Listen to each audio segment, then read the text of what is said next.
And the turn card comes the 7 of spades. Doesn't change anything to the board texture.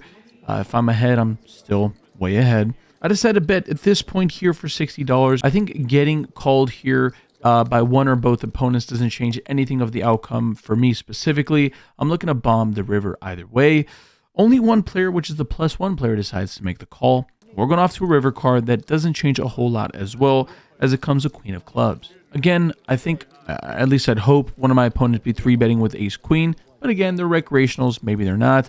But I didn't get to this river to do all of this to just chicken out. I'm going to go for gusto. I want to bet big here. It just lends it to be more often a bluff than not. I don't think I can come up with a lot of credible bluffs, but I don't have to balance myself, at least not in this specific case. Like they say, if you got a good hand, just bet it.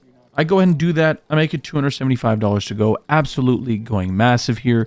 Really putting my opponent to the test here, and he goes deep, deep into the tank. And if you remember earlier, or at least from the last session, I did the same thing when I bombed the river with 7 high, and our opponent called.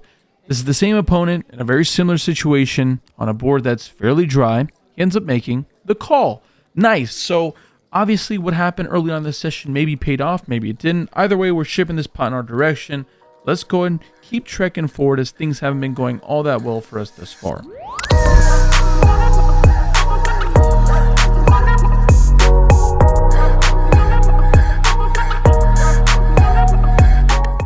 Welcome back, everyone, to Close to Broke. My name is Kieran, and today we're going to be going over that second part to the commerce episode you guys saw a couple of days ago. There's a whole lot to go on in this episode, and honestly, this episode is the most bonkers episode I've probably posted in a while. Like I said, if you guys haven't known already, on October 15th, we're going to be hosting our very first meetup game in the West Coast, which is going to be the first one of this year, actually, over at the Hustler Casino, October 15th from 1 to 5 p.m. It's going to be an absolute ton of fun. You may be asking, where the hell are you? And that's a really good question. I'm actually in Joshua Tree, enjoying some time off. It comes long overdue, and yeah, that's where I find myself now. I need some tranquility in my life. We've had enough of the punts, and it's time for me to get some sun in me because I'm getting pale. Again, I love you guys very much, so very thankful for you guys to continue support. I don't know if I've done this properly yet, but a massive shout out to you guys for hitting 20,000 subscribers on this channel alone, which is kind of mind-boggling when you just kind of sit down and think about it for a second, but I'm really happy and thankful either way. If you guys ever want to play with me, Splash Squads, you guys know the deal. Telegram link at the top of the description. It's the only place you guys will ever find to be able to play with me. Let's hop into the episode. I can promise you guys it was worth the wait. It's ridiculous. Yeah, let's start over to me now. Welcome back to the second parter of this commerce session. Again, a really long one. I think this longest or the second longest session we put in all year. It's a lot to go over. I play some of the worst poker I've ever played, but enough of the foreshadowing. Let's hop into the session. Piggybacking off the last hand, on the very next shuffle, we've got some more poker to go over. The things change here as I am now going to be in a bad position as I am in the big blind. The action ends up folding over to the button, who decides to raise here to $35. The action gets folded over to the small blind, who calls. I'm in the big blind. We look down at pocket 4. Shout out to Rampage. A massive shout out to Rampage, who just won the Poker Masters about a week ago. If you guys haven't seen that video, don't worry. Rampage probably won't be posting that for another 3 months, but Rampage is one of the special people in this vlogger poker world that I've met. He's a brother to me. Massive, massive, massive shout out to him. This is, I think, bigger than poker in itself, or at least bigger than poker vlogging. It's really big for the space. Just wanted to give him his roses. He deserves it. Either way, in honor of him, we've got to play this hand, right? So I end up defending. We're going off to a flop 3 ways. That comes Jack 5-5 Rainbow. With the action checking over to the in position initial raiser, he decides to c-bet here for a really big sizing, actually, $65. With the action folded over to me. Going against the sizing this big against an unknown is a little scary, but in honor of my guy Rampage, there's no way in hell that I'm ever folding this hand. So I'm going to go ahead and make the call here. We're going off to a turn card that comes a 7 of diamonds. It does introduce a backdoor flush draw. I don't have a single diamond to block that. But again, I'm not a whole great deal worried about that, at least not at this juncture. We're going off to a river card that comes a 9 of diamonds, bringing in that backdoor flush draw. At this point, I think I'm faced with a ton of different options.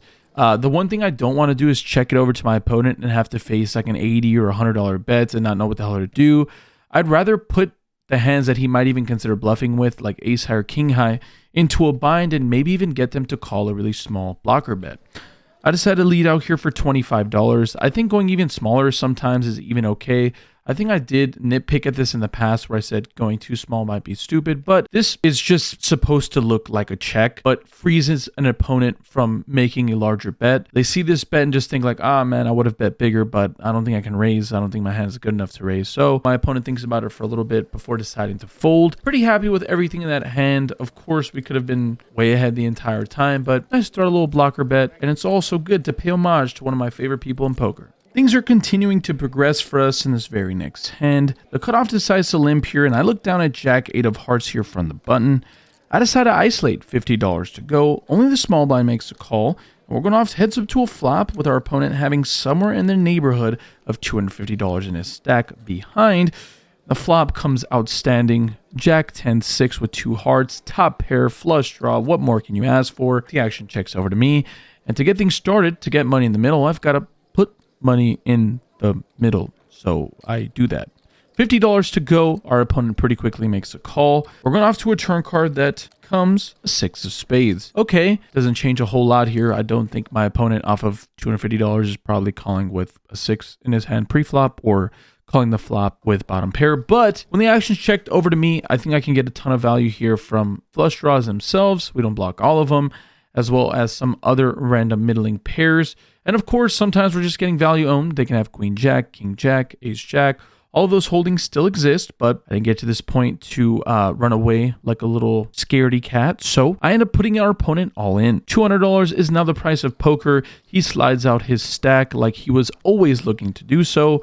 And we're going off to a river card. Our opponent ends up exposing the jack of clubs. Seems like we actually might need some help here because there's not a whole lot of worse jacks. And the river does, in fact, come to bail us out. It comes the 5 of hearts. I end up showing my hand, and my opponent actually thinks he has the best hand with ace jack of clubs. I pretty quickly let him know that, no, I did end up rivering that flush. Things are starting to progress in the right way.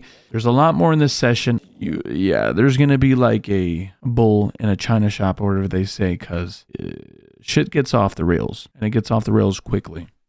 In this following hand here, the action folds to me on the button. As you guys can see, this is yet another table change. Not by choice, but because our last table broke. I look down at 10-6 of spades here. Any suited hand like such, probably going to open from the button. Going to be opening a ton of hands here. I end up making it $30 to go. The small blind makes a call. We're going off to a flop that comes 10-9-5 with 2 hearts and a diamond. With the action checked over to me, c-bet is definitely in order here. I can get called by 10 of worse hands, flush draws, straight draws, you name it, it's probably out there. I make it $35 to go. Without hesitation, our opponent makes the call.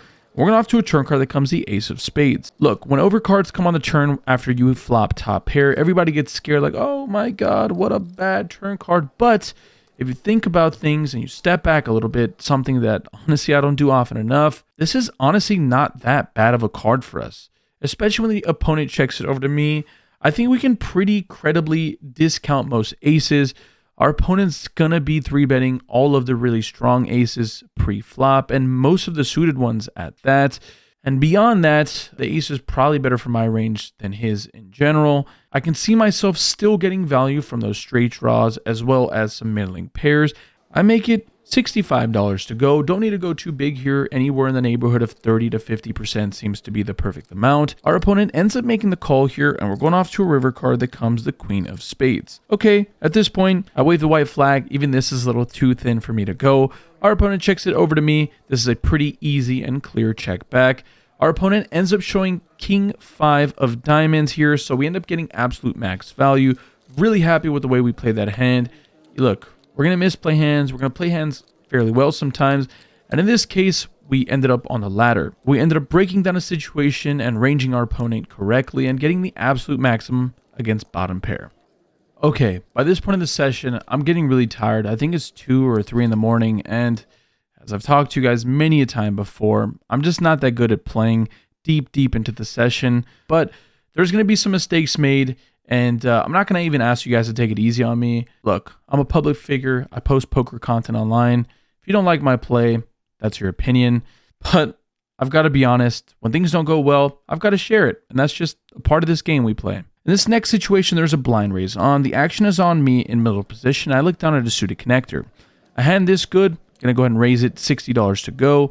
With the action folded all the way to the blind raiser, he ends up making the call. And the flop comes Jack, 7, 4, with 2 clubs and a heart. With the action checked over to me, I think a c-bet is definitely in order, and I actually don't mind going a little larger than usual.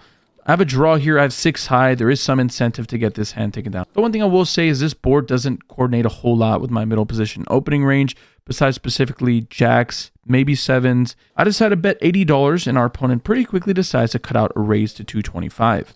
At this point, I think in the hand is when everything goes off the rails. We have a pretty clear-cut just call here. Sure, we only have 6 high, and I think this is a pretty clear just call. Our opponent has around $800 in the stack remaining, and playing for all of it with 6 high, 2 cards to come, and a flush draw being there probably doesn't make the most sense. But none of that is happening. I'm 6.5 hours into my session. I'm really tired. And yeah, I'm not thinking straight. I end up cutting out a 3-bet here on the flop to 625. Look, yeah, sure, we're going to have jacks and 7s here as a 3-bet sometimes. Maybe not even jacks, because that would be a little too strong, possibly 7s, but I do it. Our opponent is happy to stick his money in the middle. He goes all in for $1,025 total. At this point, for $400 more, there's literally no way in the planet that I can fold. Anyways, we're going off to a turn card that comes a 6 of spades, and our opponent immediately says, I need a club on the river or you're good. So, wow, we've went from absolutely in terrible shape to in really good shape. The river comes a queen of clubs. My head goes down in dismay. I don't agree with anything that I'm saying, especially when my opponent flips over ace deuce of clubs. The one thing I will say is that this opponent is a viewer of the vlog, and a really nice one at that. So, unfortunately, I put myself in this situation. The problem with 3-betting here on the flop is I'm 3-betting with 6 high. When I get jammed on, I have the price to call with the hand that just doesn't want to be calling all-ins. We've got some more poker hands to go over and some more hands to misplay. In this next hand, the action starts off with 2 early position limps. The action folds over to the cutoff, who decides to isolate the $30, and the button makes a call. So a lot to unpack here, as the action is now on to me on the big blind with 8-9 offsuit. Look, I'm getting the pot odds. My hand sucks, but hopefully we can figure it out post-flop. I make the call. The limpers call as well. We're going way too many ways to this flop that just nobody should have been going to. That comes Jack, 7, 5 with 2 clubs and a heart. This is a really good flop for us. We flop a double gutter, and probably not that great for the cutoff raiser. With the action checked over to the initial raiser, he decides to c-bet for $65. Pretty small here. The cutoff hates that price. He makes it $185 to go. Okay, this is now becoming a pretty interesting situation. With the action on me, considering I have a double gutter, although there is a flush draw out there, I don't want to make the fold just yet. At least in real time, I don't. I end up making the call here. The initial raiser thinks about it for some time before folding, and I'm going heads up to a turn card that comes at 3 of hearts. This now does bring a backdoor flush draw, and doesn't change anything to the direct holding that I have, and shouldn't change anything in my hand or my range all that much either. I just check it over to him, and he decides to jam for $700. All right, this is now a spot, an annoying one at that. There is, I don't know, $600 in the middle. I'm not getting the direct right price to call ever. I think our opponents definitely got to go somewhere in the neighborhood of $300, $400, $500, maybe at most, for me to be calling and making this profitable. But again, 6.5 hours into the session, I'm over losing pots. I want to get lucky. I want to just gamble. That's just pretty much what it's coming down to. So I end up sticking in the call, a really bad one at that. And our opponent says that he's going to need help. Okay. Well, that's pretty interesting. Unfortunately, we don't get there. The river comes a deuce of diamonds. Our opponent says that I'm good, and yeah, I don't know how I can possibly be good here. I said he's good, and he says, okay, then muck. I never muck my hand, whether it's 9 high or ace high, whatever the hell. I show over the 9 high, and our opponent shows ace deuce of clubs. So bottom pair is good in this factor. Unfortunate for us for many different reasons, but I can't blame anyone but myself. Hopefully there's a saving grace in the rest of this session, as this seems to have kicked me in the nuts and re-woken me up. Let's go over the last couple hands. Moving right along here, we're going off into this very next hand. We're in early position. I look down at ace queen. I decide to raise it up here to $30. Small blind decides to 3-bet here. The opponent that we've been playing on these hands with, a good friend of the vlog. Action is now on me. There's no space for soft playing here. I'm stuck piles into this game for $35 at this point. I need to get some of it back. There's only maybe $1,000 in the stack in front of me. I end up 4-betting here, excuse me, to $300. Our opponent thinks about it for a while before deciding on a call. All right, a little worrisome. My hand's probably not good here. We're going to be against ace king, pocket kings, pocket jacks, pocket queens. All these holdings are going to be in my opponent's range. and with the action coming off to a flop that is not really beneficial for either of us, as it comes 10-9-3 with 2 spades and a diamond. I think I have a pretty clear c-bet for a couple of different reasons. In a 4-bet pot, I don't know how to play perfectly, but I understand that aggression, so I decided to bet 220. I've been betting my entire range, I think, on this board in a 4-bet pot. Our opponent thinks about it for quite some time before, luckily, deciding to fold. Finally, we take one from our opponent here. He graces us by allowing us to take this one pot. Heading over to the last hand of the session, and it's not one that's going to disappoint. At this point in the session, my first phone, or the phone that I used to record, has died, and the hand, or my regular cell phone that I take calls with and text, blah, blah, blah. I never use it to record for a couple of different reasons, but mostly because I take all the notes on this, and I don't want to mess that up. But in this case, I ended up getting a video because this is a really big hand and a really fun one to go over. So hop into it, as I've got to catch you guys up on what's going on this river. At least, let's talk about what's going on pre-flop. I'm in early position once again with ace-queen offsuit, deja vu. I decided to make it $30, and the opponent from the last hand from the small blind makes a call. The big blind makes a call as well. We're going off to a flop that is delicious in many different ways. I can almost taste the crepes and Nutella, as I'm looking forward to my trip to Europe. Top pair in an advantageous situation against 2 opponents that have shown the propensity to just get really carried away. We decided to c-bet here for $60. Only the small blind makes a call. We're going off to a turn card that comes a deuce of diamonds. Well, against this specific opponent, he can obviously have 3-4. He can obviously have ace-5, ace-deuce, ace-6. There's now a backdoor flush draw that's in my opponent's range that he can probably have. So I decided to bet here for $160. And out of nowhere, my opponent jams. Damn it. Damn it, damn it, damn it. He's been doing this a lot with draws today, but how often can he do it for draws? Honestly, I'm not folding. Not against him. I'm never folding. I have top pair, really good kicker. There's a bunch of equity out there for my opponent to have that doesn't just consist of nutted hands, flush draws, straight draws, you name it, it's out there. I make the call for $700 more, all in for what is going to be nearly a $2,000 pot, looking to get me closer to black. The river comes, a 4 of clubs. Oh my goodness, another really bad run out. Any 3 makes a straight. Frustrating until our opponent shows queen 4 of diamonds. So one, awesome job from our opponent. To have a bluff like queen 4 there is awesome, especially the one that is just interacting with this board in so many ways. The flush draw, the gut shot straight draw, the obvious ability to have all the 2 pairs in sets. Massive props to him for unloading the clip there. And unlucky for him, he ran into the person that was just not folding. I'm over it. We had to win a pot. That's going to close out today's session. We were into the game for a lot and didn't win much of it back. But let's throw it over to me in person to see how the hell we feel after this session, as it was one for the ages. It really got the best of me. All right, as you guys can see, I'm not at the usual location of sorts. We're actually on vacation, as it is Stephanie's birthday. We are currently in Joshua Tree enjoying ourselves.